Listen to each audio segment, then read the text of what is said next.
Hello, everybody, and welcome back to another post-game show here on the Hockey Writers YouTube channel. And we're doing Carolina Hurricanes, New York Rangers game just ended 2-0. Basically, it was 1-0 with an empty netter. Brendan Smith had the game winner. Sebastian Aho potted the empty netter.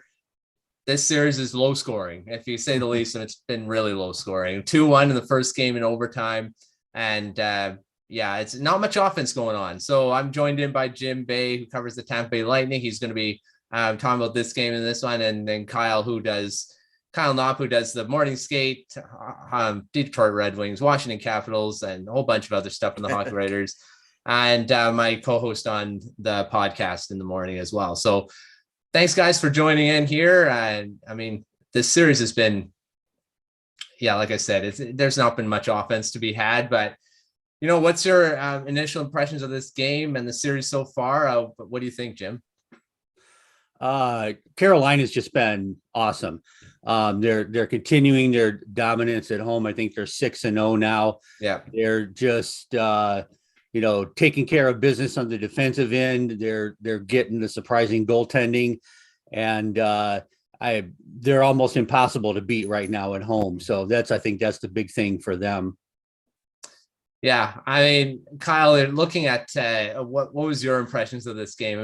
For me, it wasn't very, I kind of fell asleep in the first period because there wasn't much happening. So what'd you think?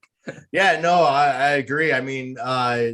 The Carolina Hurricanes have done a great job of stifling the New York Rangers offensive creativity and not allowing them not only to set up an offensive zone, but just get really any good offensive opportunities. And so, there are three Rangers that led the way with 3 shots each, and all three of them were defensemen. Then there are 3 that had 2 shots, and then everyone else either had 1 or 0 shots. So if you're not generating a lot of shots, especially from your forward group, you're not going to score a lot of goals. So, Carolina, hats off to them in this game. They really shut them down. They're taking a page out of the Dallas Stars book when they played the Flames, but they also have the offensive weapons and, like you said, from the unlikely sources that have made it happen in their favor. Yeah, Jim, you mentioned before to me off camera about that you covered the Rangers before the Tampa Bay Lightning, and looking at their stars like Chris Kreider, Artemi Panarin, Kreider had 52 goals this season. Mm-hmm. What has Carolina done that, basically negating him? Because I haven't noticed him in this series yet. Oh, they're shutting down their shooting and passing lanes. They don't really have, didn't have a lot of good looks, didn't have a lot of good chances. Carolina, because they get the last change, can put out, basically who they want to match up, and they've done that very well. At least when they go back to New York, they'll have that option to put those guys out against the matchups they want. I'm not sure it'll make it a difference. Carolina's so deep, they roll out 4 lines so well that they're just going to have to find a way. They might have to get a little more gritty in front of the net. Kreider can do that. Clog up the lane, or Ronta's vision or whoever's goalie. Yeah. But they have to really work on creating opportunities and freeing these guys up to get better looks than they did in the first 2 games. Yeah, and that's the thing. The Hurricanes, they're not getting goals from any of their stars except for Aho. And he was, an empty netter, but he didn't make a great pass on Brendan Smith's goal. Yeah. And Kyle, looking at those unlikely sources, Ian Cole scored the OT winner. Brendan Smith scores a shorthanded goal. And, he had that interview between periods the last game saying, we're not working hard enough. And he was really passionate, and he comes and scores the game winner in game 2. What have you liked from him? You have experience. He played for the Red Wings way back when. What have you liked of his game? He's really underrated kind of in this series so far. Absolutely. You're absolutely right. He's an underrated type player. He reminds me kind of like a Brian Rafalski type where, a guy that is a key piece to your defensive core, but unless you follow that team, you don't hear his name very often. So I think he's one of those guys that is really stepped up and used his experience from his time around the league to really kind of take the younger core and lead them for the Carolina Hurricanes. I mean, he's been fantastic. And this series has really shown that, when you are facing hot goaltenders, which Shesterkin and Raanta have been, you just got to keep putting pucks on net, because you never know what's going to happen. And just keep driving the net, because you never know what's going to happen. And that's what you saw in the game winner in OT with Smith's game winner. And then that's what you saw with the goal, or Cole's overtime winner. And then today with Smith's shorthanded, when he just drove the net, knowing that there's an opportunity and he had to take it. Yeah, I mean, you mentioned Shesterkin. Jim, he's been really good in this series. I mean, you can't fault him for anything that's happened so far. Ranta's been really good on the other end, but are you seeing that Vezina trophy form, which we will win the Vezina? Are you seeing that? I mean, he doesn't look the same from that Pittsburgh series, and he's not allowing as much. No, I mean, I think he is. I mean, I think he's, been as good as he has. And I think Carolina's a little bit, kind of different, offensive critter in what they do, a little more grinding and stuff, but he's been just fine. They've been getting shots off on him. He's been making some good saves. And the defense has been playing well in front of him too, which always helps. So I think in that combination, he's fine. There's no worries about him. Obviously it's going to be the offense. They need to, they had some opportunities. They had a 4-minute, power play that ended up getting a shorthanded goal for Carolina. So it's those opportunities, as few as you get in a game, they have to take care of them. Shesterkin, he'll be just fine. Yeah, I mean, and then on the other side, Kyle, with Antti Raanta, I mean, no one's really watching when Freddie Anderson will be back, because he's been doing fine. I don't even know if they're going to bring him back, even if he is healthy. What have you liked from Raanta in this series? Man, Raanta has just proven that he is capable of putting the team on his back and stealing a series.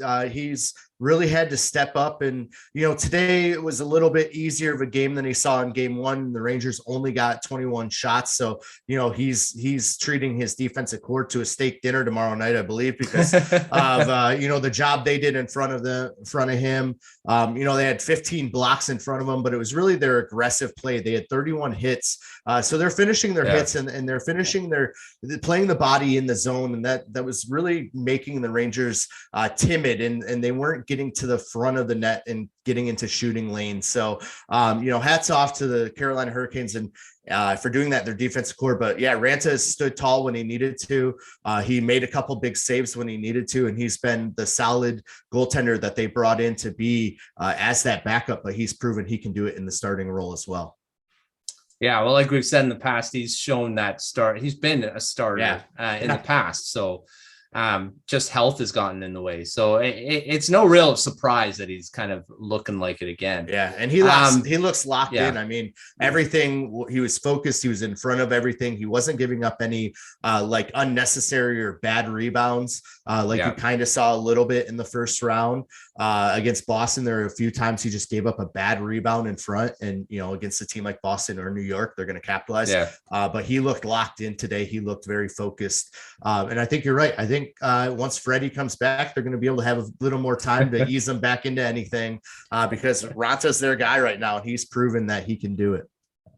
Yeah, it's great to see that. And let's look ahead to the next game. I mean, Jim, what are the Rangers going to have to do? Like we talked about with the Tampa Bay Lightning going up 2-0 and what the Panthers have to do. What do the Rangers have to do now that they're on home ice?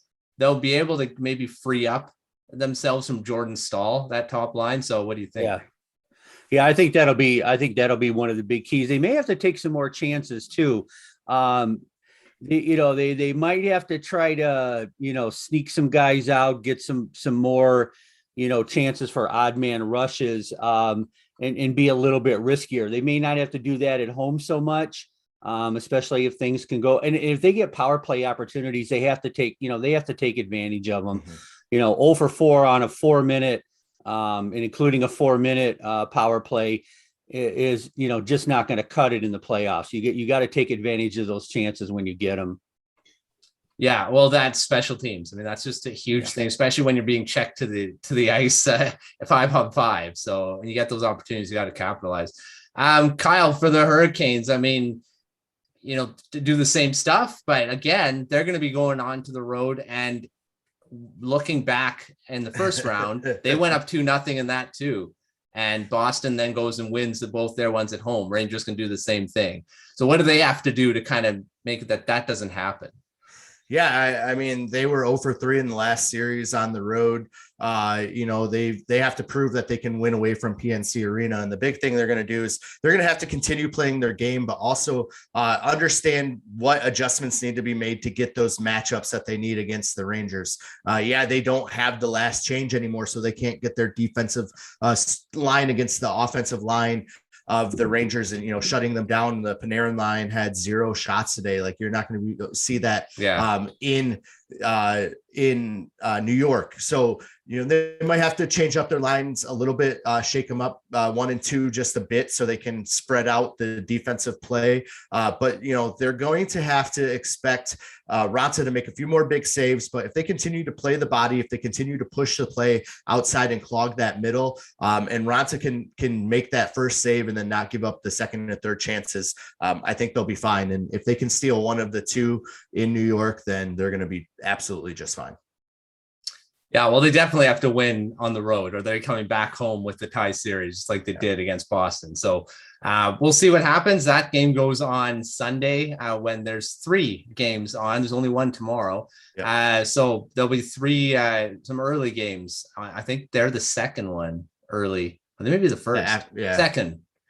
But they're an early game. They're an early game. Yeah, the Tampa, Florida's first, and then they're all really early games. Even the Calgary game is a little bit earlier. Yeah. So Sunday, everyone wants to wrap up their weekend and get their Sunday night baths in before work on Monday, apparently. That's right.